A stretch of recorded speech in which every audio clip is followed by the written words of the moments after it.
Bonjour à tous, mon invité aujourd'hui est le fondateur du mouvement Génération, ancien candidat socialiste à la présidentielle. Bonjour Benoît Hamon. Bonjour. Merci d'être avec nous ce matin. Alors, lors de votre dernière intervention sur un média, c'était avant-hier chez nos confrères de RTL, vous vous étonniez de la fascination de Jean-Luc Mélenchon pour le gilet jaune, Éric Drouet, qui, disiez-vous, semble-t-il, assume d'avoir voté pour Marine Le Pen aux 2 tours de l'élection présidentielle 2017.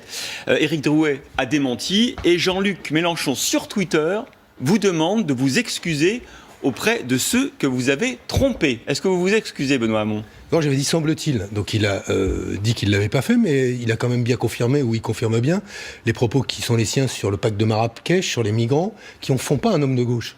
Et clairement pas quelqu'un qui aujourd'hui me paraît être un objet de fascination. Donc je le dis à Jean-Luc Mélenchon, moi il me revient de remettre des repères dans une période confuse. S'il veut, lui veut rajouter de la confusion à la confusion, c'est sa responsabilité. Mais à un moment, c'est bien de remettre le clocher au centre du village. Qui est de gauche, qui est de droite ? Alors on peut juger le mouvement social des Gilets jaunes légitime, parce qu'il demande de l'égalité, parce qu'il demande du pouvoir d'achat, parce qu'il demande de la justice et du respect. Mais pour autant, moi, je ne considère pas aujourd'hui que tel ou tel leader, en particulier, soit fascinant. Donc je laisse Jean-Luc Mélenchon à ses fascinations. Je vois très bien le petit jeu politique qui consiste à faire parler de lui et à espérer pouvoir s'en sortir aux prochaines élections grâce à cela. Mais moi, je considère aujourd'hui que notre responsabilité, c'est de mettre des repères et d'apporter des solutions. Parce que courir après les gilets jaunes, d'abord lesquels ? Courir après en espérant... C'est un mouvement de gauche ou un mouvement de droite, les gilets jaunes ? Il y a de tout.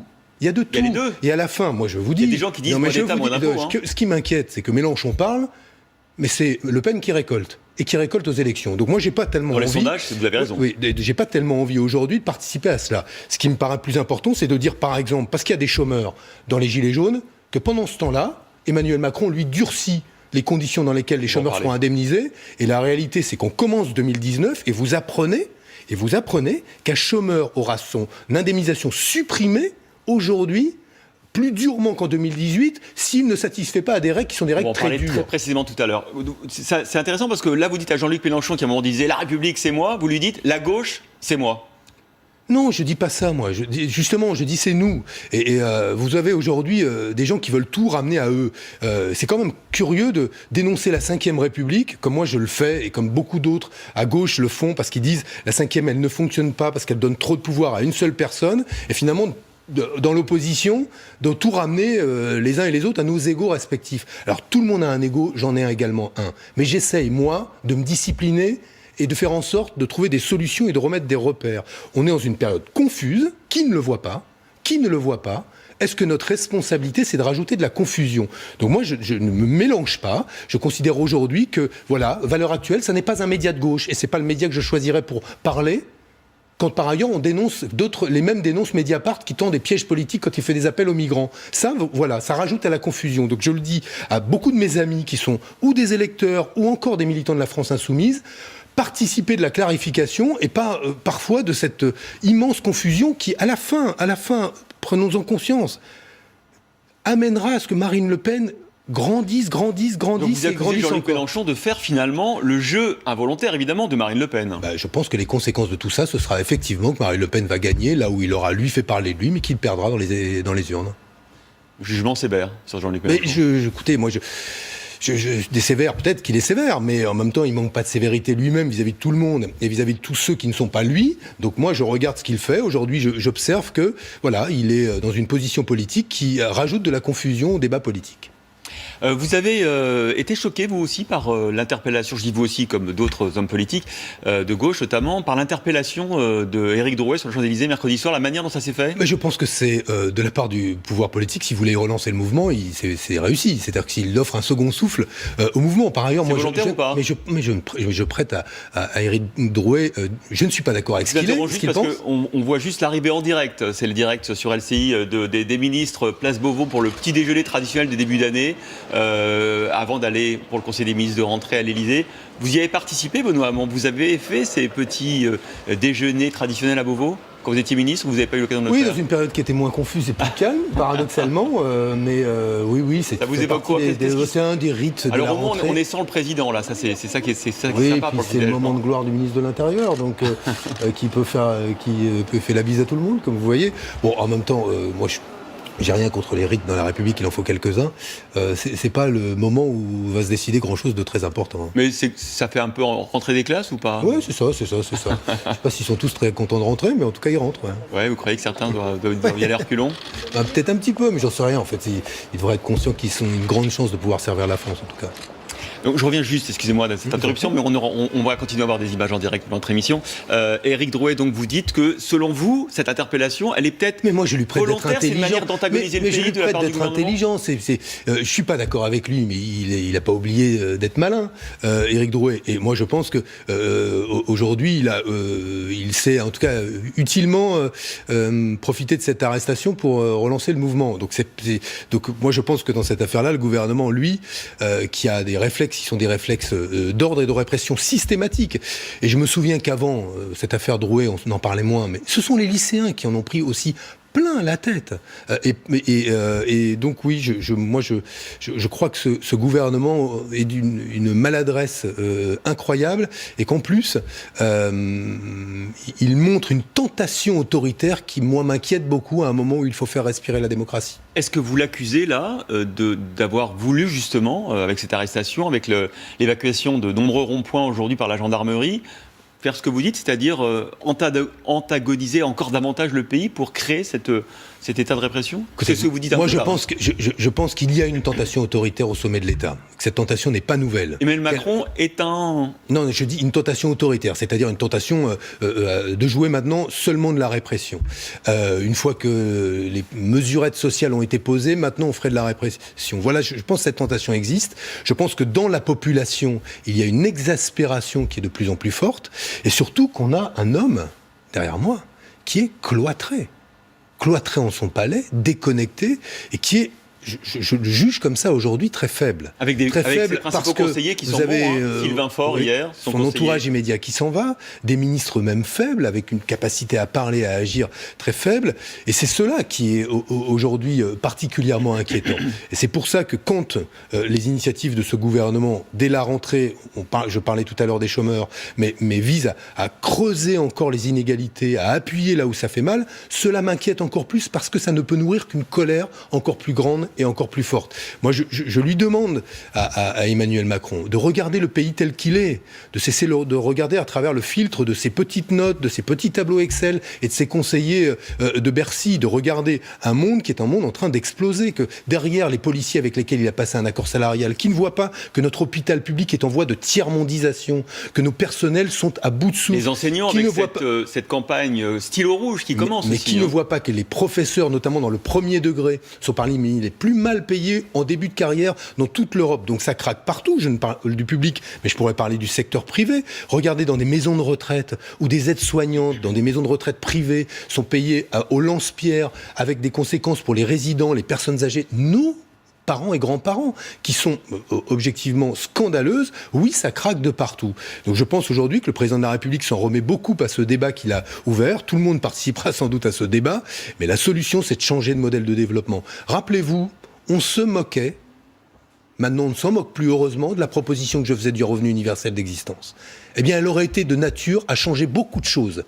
Sur le pouvoir d'achat, on se moquait, vous la reproposeriez, mais je la mets dans le débat. À quel niveau? Mais écoutez, aujourd'hui, même le président Obama vient de prendre position pour le revenu universel. Les démocrates américains regardent cette proposition-là. Partout, cette proposition. Les libéraux aussi américains, les patrons des GAFA. Mais il y a 5 millions de chômeurs. On voit que les machines au champ est en train de... Eux, vous savez, quand je parle des patrons des GAFA, ils considèrent qu'il faut acter le fait qu'il y a des gens qui ne servent plus à rien. Oui, et qu'il faut donc leur donner de l'argent pour vivre.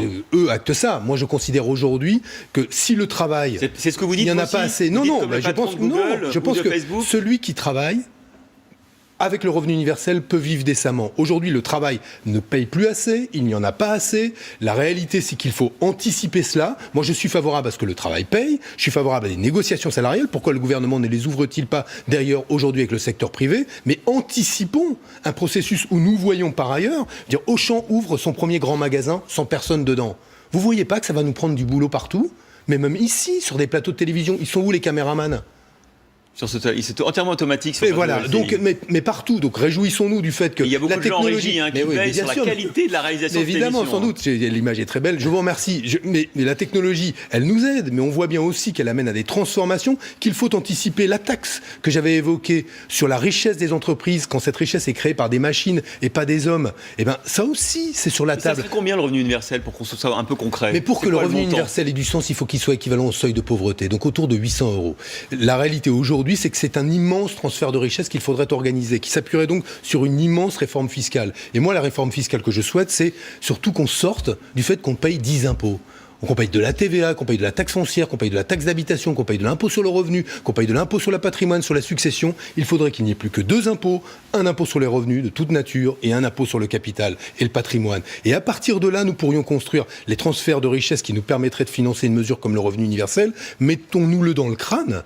Nos solutions. C'est un big bang fiscal et social que vous proposez. Mais pas plus que la sécurité sociale en 45. Ah ouais, mais c'était pas mal en 45, sécurité sociale. Bah oui, mais on vit encore avec depuis maintenant plus de 70 ans. Et on était bien content qu'à ce moment-là, il n'y ait pas qu'il y ait pas des gens pour vous expliquer, écoutez, on part du PIB, combien ça fait la sécurité sociale, il ne faut pas le faire parce que ça coûte trop cher. Eh bien, on l'a fait parce qu'il y avait des hommes courageux, qui avaient de la volonté politique et qu'on était capable de s'entendre ce que c'était sur l'intérêt général. Aujourd'hui, nous sommes dans une société dans laquelle, non seulement on fait de la croissance au détriment de notre environnement et de nos écosystèmes, mais en plus, ça creuse les inégalités.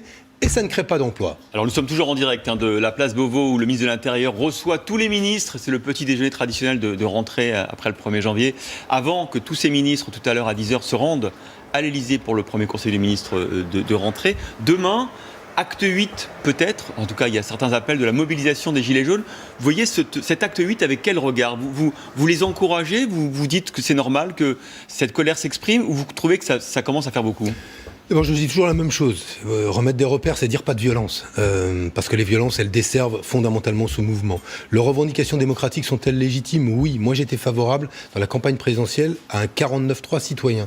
La possibilité pour les citoyens français, 450 000 signatures, de pouvoir imposer un débat au Parlement ou d'obtenir qu'un texte soit validé par référendum. Donc je suis pour cette respiration démocratique. Je suis aussi favorable à ce que, imaginons-le, une fraction du budget de la nation puisse être soumise à des choix et une participation des citoyens pour savoir comment on l'oriente dans le domaine de la santé, dans le domaine de l'éducation.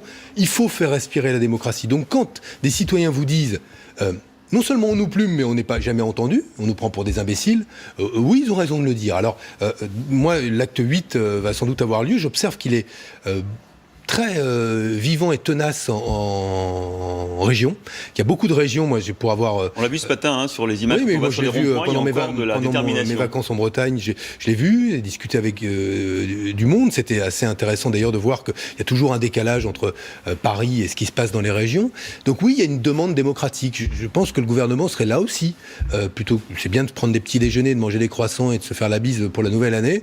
Mais la bonne année, ce serait, en tout cas, la bonne nouvelle ou la bonne résolution, ce serait d'avancer sur les questions démocratiques et de faire respirer la démocratie française. Il est temps qu'on en finisse avec la Ve République. Vous trouvez que ce matin qu'il y a un décalage entre ce qu'on voit en direct, c'est-à-dire ces images à l'intérieur, petit déjeuner, café croissant, et puis ce qui se passe dans le pays ? Mais oui, mais il y a un décalage quand on fait ce qu'ils font sur les chômeurs. Si personne, mais pour commencer, pas Madame Pénicaud, la ministre du Travail, à Pôle emploi, sachez-le, dans les agences, on déplace des conseillers qui étaient en charge des recherches d'offres d'emploi auprès des entreprises vers le contrôle des chômeurs. Donc on va faire davantage de contrôle de chômeurs et on va aller rechercher moins d'offres d'emploi. Non mais si personne, même pas elle, n'a vu que cette mesure-là était une mesure d'une dureté incroyable, bon, qu'est-ce que je voulais que je vous dise ? Oui, ils sont décalés. On va parler de ça. Donc ce décret du 30 décembre qu'on a découvert un peu... on ne s'attendait pas à ce qu'il y ait un durcissement maintenant le 30 décembre du contrôle des chômeurs.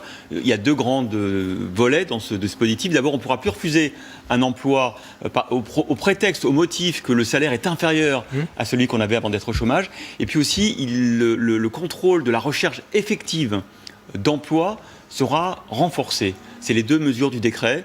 Ça vous semble être quoi, la chasse aux chômeurs ou la chasse aux fraudeurs ? Mais on a des statistiques qui montrent qu'en réalité, les fraudeurs sont très peu nombreux.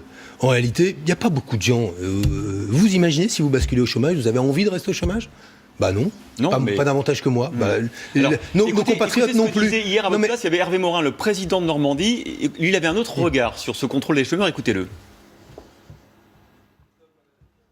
quand moi, président de région, je fais des formations avec des boulots au bout, et que 4 mois ou 5 mois plus tard, je constate qu'une partie de ces hommes et ces femmes qui ont été formés sont à nouveau appelés à emploi, je peux au moins me poser des questions, parce que je sais que les quelques mois de travail leur a permis de recharger leurs droits. 2 remarques. D'abord, lui, il fait rien. Il dit pas « je », c'est la région qu'il dirige, avec des fonctionnaires, font des choses. Mais c'est incroyable que tous ces dirigeants politiques qui se confondent avec l'institution qu'il dirige. Donc lui, il fait rien. Donc Monsieur Morin, on dit pas « je » dans ces cas-là. La deuxième chose, c'est que oui, il y a des gens qui abandonnent des formations, mais les mêmes qui vont faire du contrôle des chômeurs, Monsieur Morin ou Monsieur Macron, disent rien sur la fraude aux cotisations sociales, qui est 100 fois plus importante que la fraude liée, par exemple... Oui, mais donc, je le redis, il me semble aujourd'hui qu'on doit se poser, regarder la situation telle qu'elle est et arrêter de chercher des boucs émissaires. Expliquer à un chômeur aujourd'hui qu'il doit accepter un boulot à 50 km de chez lui, là où parfois la ligne de train a été fermée, parce que maintenant il faut fermer certaines petites lignes de train, là où il est difficile de se déplacer, accepter un boulot moins bien payé. Quand on a des traites, quand on a par exemple acheté un appartement ou une maison avec sa compagne ou son compagnon, objectivement aujourd'hui, ce qu'on demande à des gens, c'est on leur met la corde autour du cou.